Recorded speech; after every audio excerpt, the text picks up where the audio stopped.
بالله من الشيطان الرجيم بسم الله الرحمن الرحيم يوصيكم الله في أولادكم للذكر مثل حظ الأنثيين فإن كن نساء فوق اثنتين فلهن ثلثا ما ترك صدق الله العظيم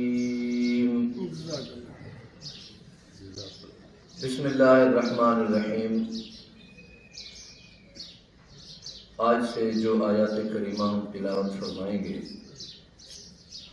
یہ تقریباً ایک رکوع مکمل جو ہے، اس میں اللہ نے اصول وراثت بیان فرمائے۔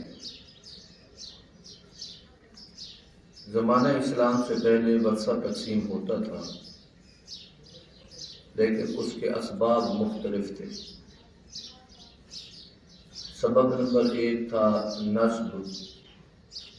نسب کا معنی خونی رشتہ کیا بنتا ہے اس کا۔ اس نسب میں اولاد یا ماں باپ، اولاد میں سے وہ وارث ہوتا تھا جو جوان ہو، تلوار چلانا جانتا ہو، گھوڑے پر بیٹھنا جانتا ہو، دشمن سے مقابلہ کرنے کی ہمت ہو۔ عورتیں بھی محروم، چھوٹے بچے بھی محروم۔ عورتیں خواہ ماں ہوتی تب بھی کچھ نہ ملتا، اگر مرنے والے کی بیوی زندہ ہوتی تب بھی کچھ نہ ملتا، بیٹیاں ہوتی تو تب بھی کچھ نہ ملتا۔ دوسرا، وہ وراثت تقسیم کرتے تھے تبنہ کی بنیاد پر۔ تبنہ کیا ہوتا ہے؟ کسی کو منہ بولا بیٹا بنا دیا، لا ولد جوڑے نے بیٹا بنا دیا، یا بے شک صاحب اولاد تھے اور کسی ایک کو اس کی خوبیوں کی وجہ سے، خدمت کی وجہ سے منہ بولا بیٹا قرار دے دیا، اب وہ منہ بولا بیٹا بھی وراثت میں شریک ہوتا تھا۔ تیسرا سبب جو تھا وراثت کا، اس کا نام ہے ولا۔ ولا کا معنی دوستی، بھائی چارہ۔ ایسی پکی دوستی قائم ہو گئی کہ دونوں نے ایک دوسرے کے ساتھ عہد معاہدہ کر لیا کہ بھئی آج کے بعد تیرا میرا ولا قائم ہے، دوستی ہے۔ میں مر جاؤں تو میرے مال کا تو وارث ہے، تو مر جائے تو تیرے مال کا میں وارث ہوں۔ اسلام نے آخری دو جو ہیں سبب، ان کی بجائے اور اسباب یہاں پیش کیے ہیں۔ اب اصول وراثت میں پہلا سبب نسب ہے۔ نسب کا معنی اولاد، صاحب اولاد ہونا، رشتہ دار ہونا، رشتہ یعنی ماں باپ اور اولاد ہونا۔ ولا کے مقابلے میں اولاد ہونے کو ترجیح دی ہے، تبنہ کو خارج کر دیا ہے۔ منہ بولے بیٹے اب وارث نہیں ہے، اس کے احکامات سورہ احزاب میں آ چکے ہیں۔ ولا جو دوستی کی بنیاد پر وراثت تقسیم ہوتی تھی، اس کے مسائل سورہ انفال میں آگے آئیں گے۔ انہیں بھی ختم کر دیا گیا کہ محض بھائی چارے کی بنیاد پر، جس طرح مشہور روایت کا واقعہ ہے کہ حضور صلی اللہ علیہ وآلہ وسلم نے مدینہ طیبہ میں بھی ایک مکی کو اور ایک مدنی بھائی کو آپس میں بھائی بھائی بنا دیا تھا، اور وہ بھائی چارہ جو تھا وراثت کے حد تک قائم تھا۔ سورہ انفال میں وَبَعْضُهُمْ أُولُو الْأَرْحَامِ بَعْضٌ کے بعد یہ آیت آنے کے بعد یہ ولا بھی ختم ہو گیا۔ تیسرا بھائی چارے کی، تیسری وراثت کی بنیاد نکاح ہے۔ اب نکاح، اسلام نے اس کو بھی وراثت کی بنیاد قرار دیا کہ اگر جس سے نکاح قائم ہو گیا تو نکاح کی بنیاد پر بیوی ہو گئی تو یہ بیوی بھی حق کے ورثہ میں شامل ہوگی۔ وراثت کا مال کون سا ہے جو تقسیم ہونا ہے اور کس ترتیب سے ہونا ہے؟ سب سے پہلے مرنے والے کے مال میں سے اس کی کفن دفن کا انتظام کیا جائے گا۔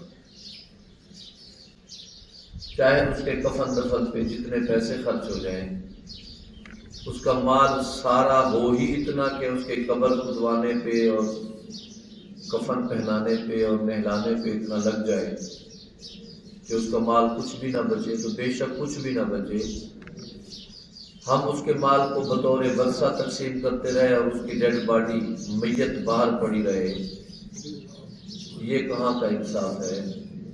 کچھ بچے نہ بچے، سب سے پہلے اس کا حق ہے کہ اس کو تکفین و تدفین کی جائے۔ یہ اتنا مہنگا عمل نہیں ہے، اس کے لیے رسالت مآب صلی اللہ علیہ وآلہ وسلم نے 3 نئی چادریں مستحب ہیں، افضل ہیں، اگر دھلی ہوئی صاف ہو تو بھی ٹھیک ہے۔ اپنے زندوں اور مردوں کو سفید لباس پہنا کرو، مردوں کے لیے سفید لباس کی بڑی تاکید ہے اور رسول اللہ صلی اللہ علیہ وسلم نے اسے پسند فرمایا۔ البتہ کبھی ازار، کبھی چادر، کبھی اوپر لینے کے لیے کوئی چادر، یہ رنگین آپ سے ثابت ہے، کبھی سرخ دھاری دار، کبھی کالی، کبھی کسی اور رنگ سے۔ تو پہلا کام میت کے بعد، فوت ہونے کے بعد اس کا کفن دفن ہے۔ 3 چادریں کفن کا حصہ ہیں۔ چارپائی پر جو نیچے پہلے ایک خیز یا چادر بچھائی جاتی ہے اور ایک اوپر ڈالی جاتی ہے، یہ ہم اضافی اپنی طرف سے کرتے ہیں، جو رواجی تو ہے، شرعی نہیں ہے۔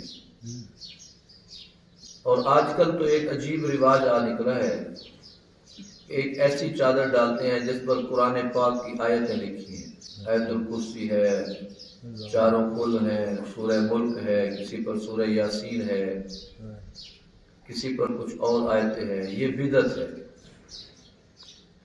میت کے جسم کو قرآن چھو جائے، یہ عظمت قرآن کے خلاف ہے، کیونکہ میت کا نہیں پتا کہ اس کی یہ کیفیت کیا ہے۔ ہم نہلا کے فارغ ہوئے، کوئی ہوا نکل گئی، کوئی اس کا مخارج میں سے کوئی ایسا قطرہ ٹپک پڑا، یا اس کی جو بھی حیت ہے، میت کو قرآن پاک کا چھونا، کبھی کبھی ہم قرآن اس کی چارپائی کے پاس رکھ دیتے ہیں۔ بعض اوقات تو لوگ قرآن پاک کو نعوذ باللہ من ذالک قبر میں بھی ساتھ رکھاتے ہیں کہ یہ میت کو جو ہے نا اس قرآن کی وجہ سے خیر نصیب ہوگی۔ نہیں، یہ قرآن پاک کی بے ادبی ہے۔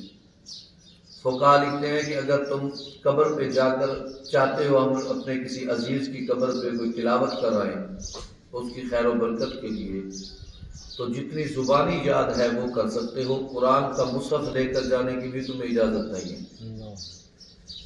یہ جو قبر پہ ہم لے جاتے ہیں اور قرآن پاک کو وہاں جا کے بیٹھ کے چاروں طرف، اور خیر ہو ہمارے ان ملاؤں کی اور جو چند روپوں کی خاطر ان سارے مسائل کو پیچھے پھینک دیتے ہیں، اور کسی اپنے باپ کی قبر پہ اتنے شوق سے نہیں پڑھ رہے ہوتے جتنے کسی اور کی پہ پڑھ رہے ہوتے، اور انہیں کوئی مقصد نہیں ہوتا کہ قرآن کا ادب ہو رہا ہے یا بے ادبی ہو رہی ہے، میت کو فائدہ کتنا ہو یا نہ ہو، وہ دیکھتے ہیں ہمیں کتنے پیسے ملیں گے، اس پہ نظر ہوتی ہے۔ بہرحال تو تجہیز و تکفین میں فضول خرچی کی اسلام قطعاً اجازت نہیں دیتا۔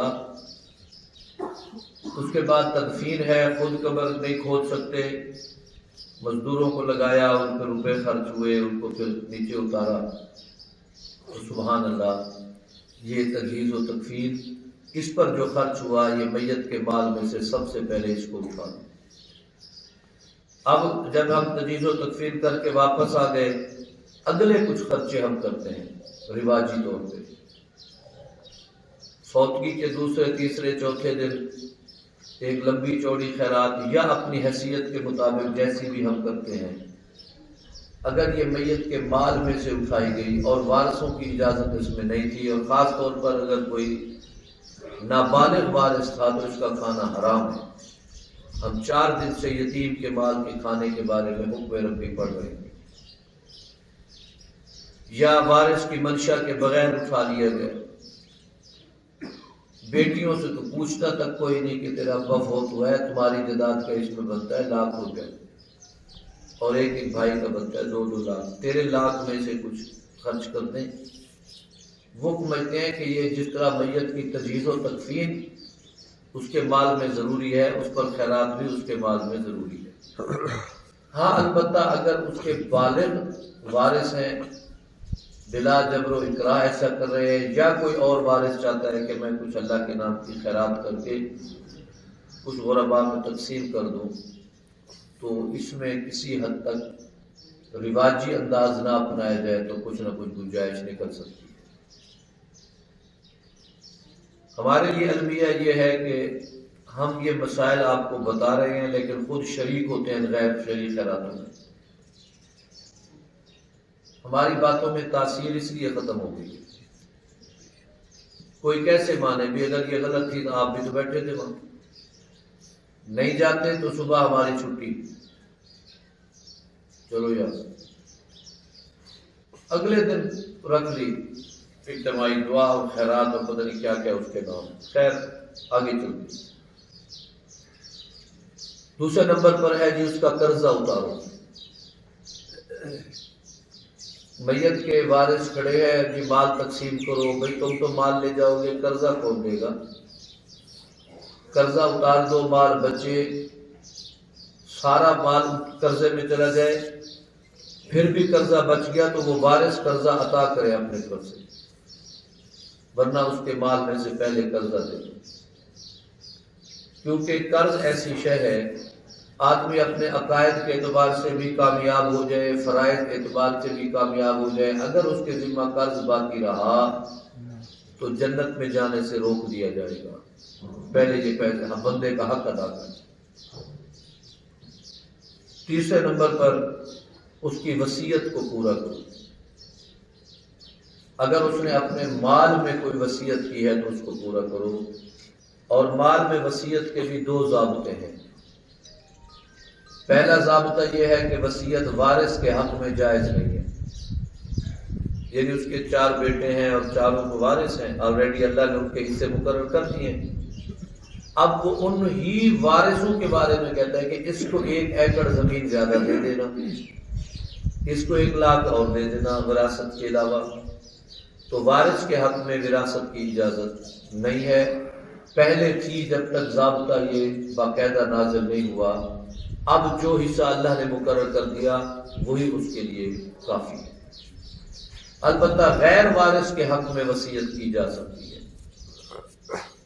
غیر وارث کا معنی یہ ہے کہ وہ شریعت میں اسے حصہ مقرر نہیں ہے، لیکن ہم اس کی کسی خدمات کی وجہ سے، کسی احسانات کی وجہ سے ہم اس کے حق میں کچھ کہنا چاہتے ہیں تو ہم وہ وصیت کر سکتے ہیں، لیکن اس کے لیے شرط یہ ہے کہ وہ وصیت کل مال میں سے 1/3 سے زیادہ نہ ہو۔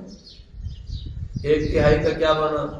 یعنی ایک آدمی فوت ہوا، اس کے پاس 3 لاکھ تھے، مرا جب، تو اس میں سے 1/3 1 لاکھ بنتا ہے۔ اگر کوئی مرتے وقت یہ کہہ دے کہ میرا سارا مال فلاں جگہ پہ خرچ کر دینا وصیت کے طور پر، اور وارثوں کو محروم کر جائے، تو ایسی وصیت کو نافذ نہیں کیا جائے گا۔ اسے مسئلے کا یا تو پتہ نہیں تھا یا جذبات میں تھا، یہ غیر شرعی وصیت ہے، لہذا 1/3 تو وہ کر سکتا ہے وصیت، اور باقی وہ مال وارثوں میں تقسیم ہوگا۔ اچھا، البتہ اگر کوئی جیتے جی، وراثت کا اطلاق ہوتا ہے مرنے کے بعد مال پر، آدمی فوت ہو گیا، جو چھوڑ گیا اسے ورثہ کہتے ہیں۔